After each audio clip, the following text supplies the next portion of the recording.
नमस्कार, मैं हूँ प्रियंका तिवारी। मेरे चैनल में आप सभी का बहुत बहुत स्वागत है।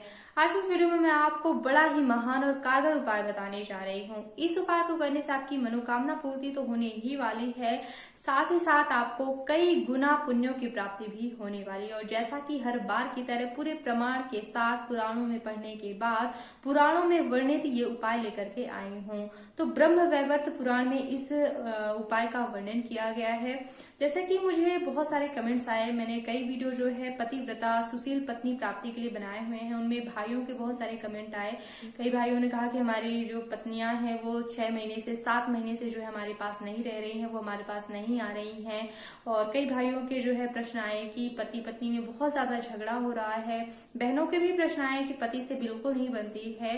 तो ये उपाय जो है पति पत्नी दोनों कर सकते हैं। हालांकि ब्रह्म वैवर्त पुराण में जो है पति के बारे में ही कहा गया है कि पति अगर इस उपाय को करते हैं तो उन्हें अच्छी पत्नी, मनोनुकूल पत्नी की प्राप्ति होती है। तो इस उपाय को पति कर सकते हैं। अगर पति पत्नी में झगड़ा होता है, मनोनुकूल आपकी पत्नी नहीं है, आपकी आज्ञा का पालन नहीं करती है, आपके पास नहीं रह रही हैं, तो इस उपाय को आप कर सकते हैं। और बहुत ही सरल उपाय है, यकीन मानिए। जो छोटे छोटे टोने टोटके बताते हैं उनसे बहुत ही ज्यादा बेहतर और पुण्यदायी उपाय बताने जा रही हूँ। वो सरल सा उपाय ये है कि ब्रह्म वैवर्त पुराण में ऐसा वर्णन मिलता है कि तुलसी माता की सामान्य पूजा के साथ जो भी व्यक्ति इन 8 नामों का उच्चारण करता है, 8 नाम बताए गए हैं, नामाष्टक बताया गया है, जो कि मैं आपको यहाँ पे स्क्रीन पे दे दूंगी, मात्र 2 लाइन का है। तो तुलसी माता के इन 8 नामों का स्मरण करते हुए जो भी उनकी पूजा करता है उस व्यक्ति की सभी मनोकामनाएं पूरी होती हैं। आगे सुनिए, आपके काम की ही चीज है। यह सार्थक नामावली स्रोत के रूप में वर्णित है। यह जो नामाष्टक आप स्क्रीन पे देख पा रहे हैं, यह नामाष्टक जो है सार्थक नामावली स्रोत के रूप में वर्णित है। यानी कि यह नामाष्टक तो है ही, साथ ही साथ यह स्रोत के रूप में भी वर्णित है। यानी कि 2 चीज, नामाष्टक भी है और ये स्रोत भी है। तो ऐसा बताया गया है कि जो भी व्यक्ति तुलसी माता की पूजा करने के साथ इन नामाष्टक का पाठ करता है उसे अश्वमेध यज्ञ का फल प्राप्त होता है। जो भी व्यक्ति इस तुलसी नामाष्टक का स्मरण मात्र करता है वह संतानहीन पुरुष पुत्रवान हो जाता है। जिसे पत्नी ना हो उसे अच्छी पत्नी मिल जाती है। तो ऐसा वर्णन ब्रह्म वैवर्त पुराण में मिलता है। और मैं आपको एक महात्म्य भी बताना चाहती हूँ यहाँ पर। जैसा कि आप सभी शायद जानते भी होंगे कि तुलसी माता जो है एक शंखचूड़ नामक राक्षस की पत्नी थी।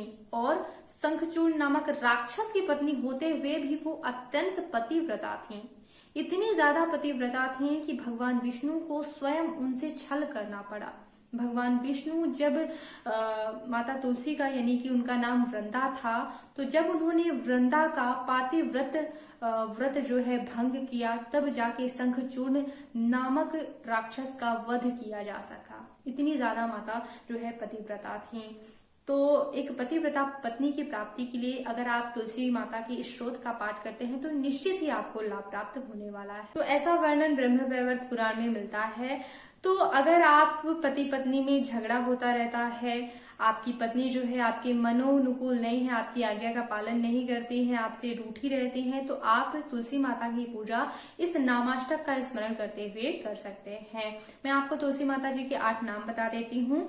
वृंदा, वृंदावनी, विश्व पूजिता, विश्व पावनी, पुष्पसारा, नंदिनी, तुलसी कृष्ण जीविनी। इन 8 नामों का स्मरण करते हुए जो भी व्यक्ति पूजा करता है माता तुलसी उन पर प्रसन्न होती हैं और निश्चित ही आपको आपके मनोनुकूल पत्नी की प्राप्ति होगी। अगर आपका विवाह नहीं हुआ है तो अच्छी पत्नी आपको मिलने वाली है। अगर आपका विवाह हो गया है, अगर आपकी आज्ञा के अनुसार नहीं चलती हैं, तो निश्चित ही इस स्रोत का पाठ करने से वो आपकी पतिव्रता पत्नी बन जाएंगी। पत्नी भी इस स्रोत का पाठ कर सकती हैं बेशक, क्योंकि तुलसी माता की पूजा है।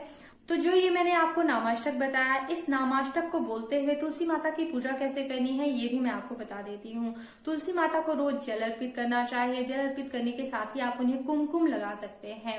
कुमकुम आप उन्हें लगाइए, पुष्प चढ़ाइए और उनके लिए एक दीपक प्रज्वलित करना चाहिए। अगर सुबह सुबह ये दीपक संभव ना हो सकता हो, जैसे कि बहुत सारे काम होते हैं, तो आप शाम के समय तो तुलसी माता के पास एक दीपक अवश्य रखा करिए। दीप दान करने से बहुत ही ज्यादा पुण्य की प्राप्ति होती है। तो इस तरह से आपको प्रतिदिन जो है माता तुलसी की पूजा करनी चाहिए। सुबह शाम अगर आप केवल एक बार भी इस नामाष्टक श्लोक का पाठ कर लेते हैं तो निश्चित ही आपको लाभ प्राप्त होगा। वैसे मतलब कम से कम 5 पाठ तो कर ही लीजिए। 2-2 लाइन का तो है, बहुत ही कम, मतलब 3 मिनट ही लगने वाला है मुझे लगता है। तो इस तरह से आपको प्रतिदिन तुलसी जी के नामाष्टक श्लोक का पाठ करना चाहिए।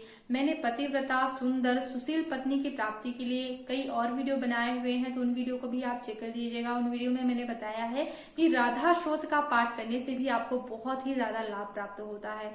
राधा श्लोक का पाठ करने से तो भगवान देवी देवताओं को लाभ प्राप्त हुआ है। बृहस्पति जी की जो है पत्नी उन्हें प्राप्त हुई थी। तो राधा शोध भी बहुत ज्यादा लाभदायी है। उस वीडियो को आप देख लीजिएगा कैसे क्या करना है। कार्तिक पूर्णिमा के दिन राधा माता की पूजा करनी चाहिए।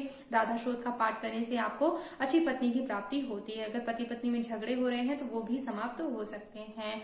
तो आपके लिए यह वीडियो कितना ज्यादा लाभदायी रहा आप मुझे कमेंट करके जरूर बताइएगा। 1-2 महीने बाद भी आप बता सकते हैं कि कितना ज्यादा क्या परिणाम आपको देखने को मिले। आप मुझे इंस्टाग्राम में भी फॉलो कर सकते हैं, वहां पे भी कोशिश करूंगी अगर आपके कोई प्रश्न है तो उन प्रश्नों के जवाब दे सकूं। इस चैनल को सब्सक्राइब कीजिएगा, बेल आइकन प्रेस कर लीजिएगा ताकि इसी तरह के आने वाले धार्मिक वीडियोज आपको देखने को मिलते रहें।